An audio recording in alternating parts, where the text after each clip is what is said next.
June 30న Vijayawada ధర్నా చౌక్లో ఆంధ్రప్రదేశ్ రైతు సంఘం, ఆంధ్రప్రదేశ్ కౌలు రైతు సంఘం ఆధ్వర్యంలో రాష్ట్రంలో రైతులు ఎదుర్కొంటున్న ఇబ్బందులపై పండించిన పంటలకు గిట్టుబాటు ధర కల్పించడానికి డిమాండ్ చేస్తూ భారీ ధర్నా నిర్వహించారని సిపిఐ రాష్ట్ర కార్యదర్శి వర్గ సభ్యుడు జంగాల అజయ్ కుమార్ తెలిపారు.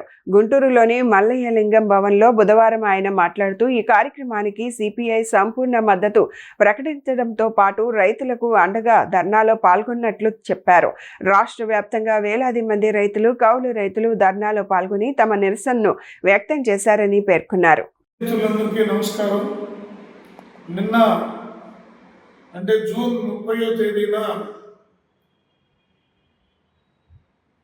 ఆంధ్రప్రదేశ్ రైతు సంఘం, ఆంధ్రప్రదేశ్ కౌలు రైతు సంఘం ఈ రాష్ట్రంలో రైతులు అనుభవిస్తున్నటువంటి ఇబ్బందుల్ని, తాము పండించిన పంట గిట్టుబాటు ధర కావాలని డిమాండ్ చేస్తూ విజయవాడ ధర్నా చౌక్ దగ్గర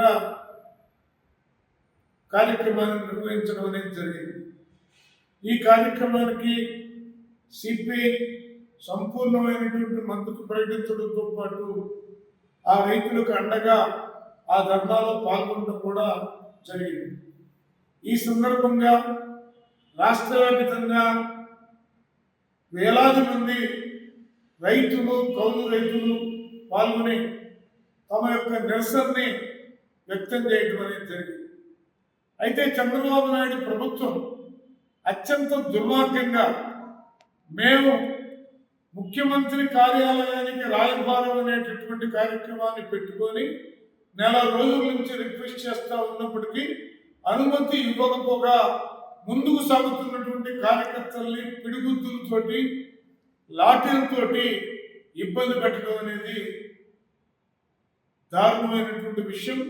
ప్రజా ఉద్యమాల మీద, ముఖ్యంగా ఆయా వర్గాల ప్రజా సమస్యల మీద ఆయా వర్గ ప్రజలు ఉద్యమించేటప్పుడు తాత్కాలికంగా లాఠీలు ఆపగలవేమో కానీ దీర్ఘకాలం ఆపలేరు అనే విషయాన్ని తెలియజేస్తూ ఉన్నాం.